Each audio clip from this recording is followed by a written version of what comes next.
You know what's funny is Joker 2 came out in the idea of this space where news is daily. Joker came out a lifetime ago. Yeah. Joker has been out for ages, and that's not good because even though Joker came out ages ago, bad news just seems to keep coming out about this film. In this case, comedian Tim Dillon, who I didn't even realize was in the movie, had a role as an extra. He has commentary on this. This says, Tim Dillon had a blink and you'll miss it role in Joker Folie à Deux as an Arkham Asylum security guard. And in his recent appearance on Joe Rogan, he called Joker 2 the worst film ever made. There's got to be something in your contract, no matter how small, that you're not allowed to just openly trash the movie, right? You know who I blame for this? I blame Hollywood for going on this spiel lately where they put comedians in bit roles. Like Bill Burr getting guest starring roles in The Mandalorian. Like, what's that about? That was so weird now that I remember it. Like, what's that about? What's the Bill Burr got to do with it? Mm-hmm. It feels that way. Give cooler cameos. So I was watching, I was watching people talking about Alias recently, which is a show that I really like on Twitter. And they were like, oh, I'm really liking the show so far. I'm like, wait till you get to the random Quentin Tarantino cameos. He's in he acts in the show like 4 times. That's the that's the type of cameo I want. I want random, like, what if it's all feet. Like, what if you would just put Quentin Tarantino in there and he's the one who pulls off the Joker's shoes? Mm-hmm. That's what you could have done. Yeah, definitely. Tarantino obviously loved Joker. I mean, he loved to make fun of it, but he loved it in a passive-aggressive way. Tarantino loved Joker 2 for all of the wrong reasons and all of the same reasons that Tim Dillon listed in this interview, actually. He said, it's the worst film ever made. I think what happened after the first Joker, there was a lot of talk like, oh, this was loved by incels. This was loved by the wrong kinds of people. This sent the wrong kind of message. Male rage, nihilism, all these think pieces. And then I think, what if we went the other way and now they have Joaquin Phoenix and Lady Gaga tap dancing to a point where it's insane. It has no plot. We would sit there, me and these other guys were all dressed in these security outfits because we're working at Arkham Asylum, and I would turn to one of them and we'd hear this crap and I'd go, WTF is this? And they'd go, this is going to bomb, man. I go, this is the worst thing I've ever seen. We were talking about it at lunch and we'd go, what is the plot? Is there a plot? I don't know. I think he falls in love with her in the prison. It's not even hate watchable. That's how terrible it was. The honest trailer for Joker 2 is actually so mediocre because the movie is so mediocre that all the jokes just kind of fall really, really flat. In the honest trailer. And to be fair, honest trailers hasn't been good what it used to be in a lot of years, but it didn't really make me laugh. And this kind of falls back on Todd Phillips, who everyone knows went out of his way to like not include Warner Brothers executives in this process. He like locked David Zaslav off the set, the guy who owns the company, and said, you can't come. He seemed to be okay with it though. Yeah. James Gunn and David Zaslav were just like, hands off, do whatever you want. If I'm James Gunn, I don't want this connected to it at all anyways, because he's going to be going for a very different tone with the world he's building around Superman anyways. So like, why would you even want to be mixed up in this or connected to it? It would have been closer to a Matt Reeves Batman world. And that, by the way, guys, if you watched the finale to the Penguin last night, I was very happy about the end. I was. It's a spoiler. I'm not going to say. I was pumped about it though. But the point is in tone, it was closer to that. But he didn't want anyone involved in that. I don't think there should be NDAs. In fact, I think the opposite. I think they should get rid of all NDAs, and every actor should be allowed to just talk all the crap they want. Because I'm sick of these actors who come out and then they sing the praises of the movie, but then they talk about politics and ruin the promotion anyways. If you're going to ruin the promo for your own movie, do it in a funny way. Have the actors come out and just be like, yeah, the movie's awful. I think everyone needs to be less media trained, actually. People appreciate someone just being real and honest. Yeah. And I can tell Joaquin Phoenix himself would agree with Tim Dillon about this. Yeah. He hated the movie. And I saw this lip reading video from the premiere at one of these film festivals. He tells Lady Gaga in this video he hated the movie too. He My, agrees with us. See, here's the thing. But he can't say it publicly because he has the media training and professionalism not to. Maybe what happened, they were talking about a different movie. Maybe they were talking about like, while they were in the middle of the like 27-minute long standing ovation. She was like, what do you think of A Fault in Our Stars? Right. So it's horrible. Haha. No, it's not. Don't say that.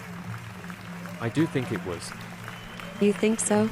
Certainly. Oh, why is that? Yes. Why? What are you talking The ending about? could have been different. No, I loved it. Indeed. Yikes. I don't buy that they had this conversation for the first time. Todd Phillips comes over. Great film. Thank you. And then he just totally lies to Todd Phillips. I will say that right here, this is like a please stop congratulating me on my failure pose that he's giving here. Like, he knows the movie's bad, but he's like, Right. thanks for complimenting me. Your taste is shit. Well, he had to tell Todd Phillips that he did a good job to save his feelings. I mean, why? Like he's not going to work with him again. They're not going to become the Christopher McQuarrie and Tom Cruise of gay Joker films. Some people still value professionalism, and they shouldn't. It would be more Joker-esque not to. Okay, to be fair, on any given day, I could give you a different answer for this, because if it was something I actually cared about and he was doing this, then I'd be pissed and I'd be like, he should be defending his film. He should take some pride in his art. But since I don't care, I'm going to admit that I'm just flip-floppy on this one. If the movie's bad, like, I mean, what can you even say? The actors... Do you have to lie? You have to lie. You have to lie, because look, it's subjective taste anyway. Me and you get into this argument all the time about subjective art, opinions on art and objectively good art. And my point is always pragmatically objectively good art doesn't matter, because the way that film critique is so decentralized now. Yeah. It doesn't really matter, because 10,000 people from 10,000 different walks of life have 10,000 different opinions on a movie. A lot of people hated it, and a lot of people hated it for the same reason, but doesn't mean everybody does. Joker 2 was actually objectively good. And if you say that you didn't like it, you're either objectively wrong or you're just lying for clout. I heard people say that. You're lying about disliking Joker 2 for clout. I mean, nobody can say that about me. I'm the one who always ends up liking everything, and then everybody gets mad at me. Yeah. Well, but no, so it's not just that. Yeah. So not just Tim Dillon dunking on the movie, even though he had the cameo in the movie. Not just Joaquin Phoenix. Not just himself. Joaquin Phoenix. So the movie came out on streaming. Remember, guys, 3 weeks after the movie came out in theaters, it was already out on pay VOD, and it opened fourth. Womp, womp. You say on iTunes? Oh, yeah, on iTunes. It says people still use that? Apparently. It says from its October 29th digital release on iTunes, it ranked fourth behind The Substance, which was number 3. And Beetlejuice was up at the top of that list. But The Substance was a more niche film, and they couldn't even beat that because nobody cared. It's sad. It's sad what happened to this version of the Joker. Now just think about this. So I was arguing with people online about whether this movie needed to be made and whether it was good or not and blah, blah, blah, blah. And look, this could be one of those movies I saw. I don't remember who the director was saying that this is the type of movie where in 10 years it's going to be looked at very differently once the politics of the day fade away and the movie's had time to sit, that maybe this will end up becoming a cult classic.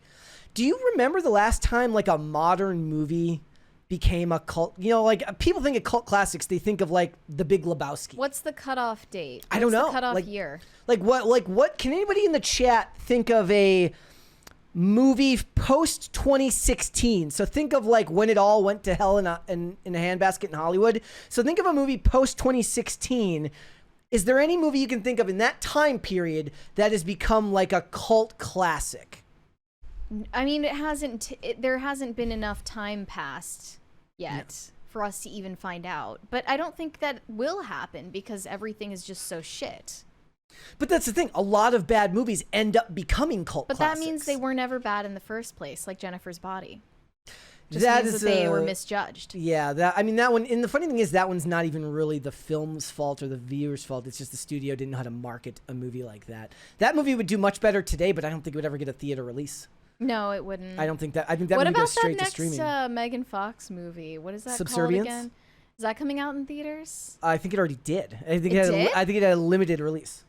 No way. I've been checking and I didn't see it. It might That's a not. It shame. might have come out to the theaters that we went to. I would have liked to review that. Look, there's a lot of movies that are still yet to come out this year, and there's it's been a slow fall, like end of summer into fall. Beetlejuice Yeah. is the only one that's really been successful, and Venom has kind of creeped along. I think it just passed $400 million at the box office, so it's at roughly the break-even point if you are to assume that it had a high marketing cost.